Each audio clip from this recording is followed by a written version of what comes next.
আসসালামু আলাইকুম ৰহমতুল্লাহি বাৰাকাতুহু। প্ৰশ্ন, মিটাৰৰ পৰা চেণ্টিমিটাৰলৈ নিয়া। ইয়াতে আমাক কি কৰিব কৈছে, এই মিটাৰ এককৰ পৰা চেণ্টিমিটাৰ এককলৈ পৰিৱৰ্তন কৰিব লাগে। চোৱা, যিকোনো একক আমি পৰিৱৰ্তন কৰিবলৈ দুটা নিয়ম মনত ৰাখিব লাগিব। সৰ্বপ্ৰথম নিয়মটো হ'ল, আমি যদি ডাঙৰ এককৰ পৰা সৰু এককলৈ পৰিৱৰ্তন কৰোঁ, তেনেহ'লে সেই একক দুটাৰ মাজৰ সম্পৰ্কৰে পূৰণ কৰি দিব লাগে। ডাঙৰ এককৰ পৰা সৰু এককলৈ পৰিৱৰ্তন কৰিলে সদায় কি কৰিব লাগে, একক দুটাৰ মাজৰ সম্পৰ্কৰে পূৰণ কৰি দিব লাগে। আৰু যদি আমি সৰু এককৰ পৰা ডাঙৰ এককলৈ পৰিৱৰ্তন কৰিব বিচাৰোঁ, তেনেহ'লে আমাক কি কৰিব লাগিব, সেই একক দুটাৰ মাজৰ সম্পৰ্কৰে সদায় হৰণ কৰি দিব লাগে, যিকোনো একক হওক। এতিয়া আমাক কি কৰিব লাগে, মিটাৰৰ পৰা চেণ্টিমিটাৰলৈ নিব লাগে। যিহেতু মিটাৰ এককটো কি হয়, ডাঙৰ হয়, আৰু চেণ্টিমিটাৰ এককটো কি হয়, সৰু হয়। আমি ডাঙৰ এককৰ পৰা সৰু এককলৈ পৰিৱৰ্তন কৰিম, আৰু যে একক দুটাৰ মাজৰ সম্পৰ্ক আছে সেই সম্পৰ্কৰে পূৰণ কৰি দিব লাগে। এতিয়া মিটাৰ আৰু চেণ্টিমিটাৰ মাজৰ সম্পৰ্ক কিমান আছিল, 100 আছিল। 1 মিটাৰত কিমান হয়, 100 চেণ্টিমিটাৰ। এইটো আমাৰ জানিব লাগিব। এই একক দুটাৰ মাজৰ সম্পৰ্ক কিমান, 100। 1 মিটাৰত 100 চেণ্টিমিটাৰ বা 100 চেণ্টিমিটাৰত 1 মিটাৰ। যেহেতু আমি ডাঙৰ এককৰ পৰা সৰু এককলৈ পৰিৱৰ্তন কৰিম, সেইকাৰণে আমি কি পূৰণ কৰি দিব লাগে। এটা কিমান দিছে, 25 মিটাৰ। এতিয়া আমি কি কৰিব, 25 মিটাৰকৈ চেণ্টিমিটাৰ এককলৈ পৰিৱৰ্তন কৰিব লাগে।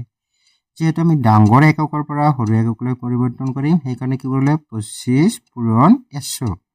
যেতিয়াই আমি 100 দি গুণ কৰি দিম, তেতিয়া আমাক কি কৰিব লাগে, ব্ৰেকেট দি চেণ্টিমিটাৰ এককটো লিখিব লাগে। যেহেতু আমি 100 দি গুণ দিছোঁ, তাৰপিছত আমাৰ দিয়া হ'ল চেণ্টিমিটাৰ একক দিয়া হ'ল। এতিয়া কি হ'ব, যিকোনো সংখ্যাৰ সোঁফালে শূন্য থাকিলে শূন্যবিলাক বাদ দি প্ৰথমে গোটা সংখ্যা গুণ কৰিব লাগে। গুণ কৰাৰ পিছত এই গুণফলৰ পিছত যিকেইটা শূন্য বাদ দি থ'ম, সেইকেইটা অকল বহুৱাই দিলে হ'ল। 25 1 গুণ 25, সোঁফালে কেইটা শূন্য, দুটা শূন্য বহুৱাই দিয়া হৈছে।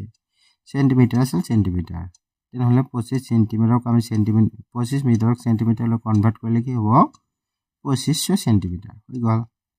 এটা কিমান দি আছে, 28 মিটাৰ। এতিয়া আমাক কি, আমি জানো একে নিয়ম হয়, আমাক কি কৰিব লাগে, 100 দি গুণ দিব লাগে।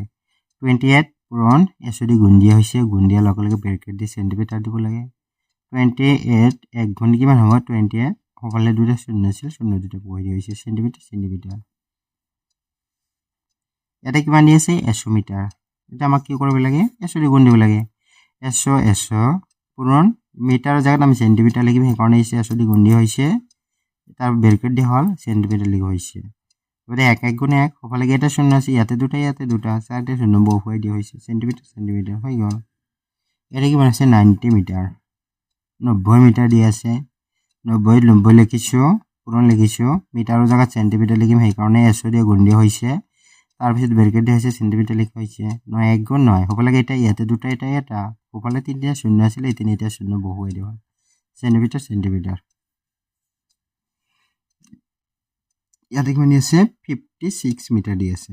এতিয়া আমাক কি কৰিব লাগে, মিটাৰ বা চেণ্টিমিটাৰ লৈ যাম, সেইকাৰণে 56 পূৰণ 100, এই যে 100 দি গুণ দিয়া হৈছে, তাৰপিছত চেণ্টিমিটাৰ দিয়া হৈছে, ব্ৰেকেট দিব লাগে, ব্ৰেকেট দিয়া হৈছে, চেণ্টিমিটাৰ দিয়া হৈছে, তাৰপিছত 56 গুণ কেইটা হ'ব, একৰ লগত 56 গুণ কৰিলে 56, সকলে কেইটা শূন্য আছে, শূন্য দুটা বহুৱাই দিয়া হৈছে, চেণ্টিমিটাৰ। এতিয়া কিমান দিছে, 900 মিটাৰ দি আছে, 900 লিখিছোঁ, পূৰণ দিছোঁ। যিহেতু আমাক কি আছে, মিটাৰ পৰা চেণ্টিমিটাৰ লৈ লিখিম, 100 দি গুণ দিয়া হৈছে, ব্ৰেকেট দি চেণ্টিমিটাৰ দিব লাগে। এতিয়া 9 1 গুণ 9, সকলে ইয়াতে দুটা আৰু চাৰিটা শূন্য দিয়া হৈছে, চেণ্টিমিটাৰ।